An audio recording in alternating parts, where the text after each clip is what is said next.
प्यारे बच्चों, आज हम आपको सुनाएंगे एमा और एक कुत्ते की कहानी। एमा को अपने घर के पीछे मौजूद जंगल की सैर करना बहुत ही पसंद था और ठंडी सुबह वो मामूल से ज़्यादा गहराई में जा पहुंची। इसके जूते खुश पत्तों को कुचलते हुए चरचरा रहे थे कि अचानक उसे एक हल्की सी बेबस सिसकी सुनाई दी। आवाज़ का पीछा करते हुए एमा ने देखा कि ये एक छोटा सा कुत्ता है, एक कम गहरे घड़े में फंसा हुआ। इसके बाल उलझे हुए थे और वो सर्दी से बेचारा कांप रहा था। उसको देखते ही एमा का दिल तेजी से धड़कने लगा। वो आहिस्ता से बोली, अरे नन्हे, मैं तुम्हारी मदद के लिए आई हूँ। एमा अपने पेट के बल लेट गई और अपना हाथ नीचे बढ़ाया।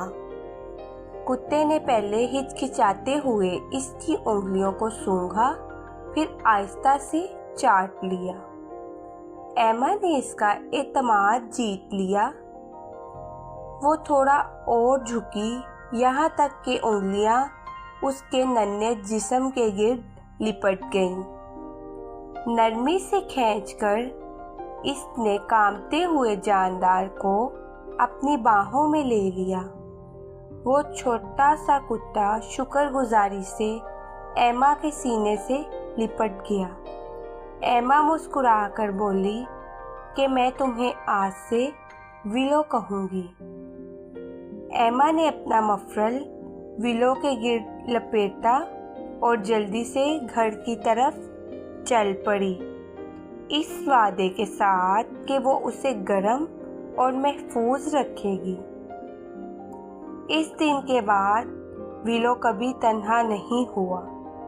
एमा अपने घर पहुंची और उसके बाजुओं में नन्हा कुत्ता सुकून से लिपटा हुआ था।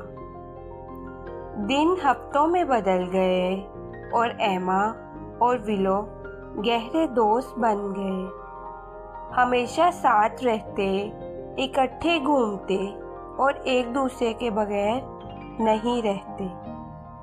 वक्त के साथ विलो की खूबसूरती में इजाफा होने लगा।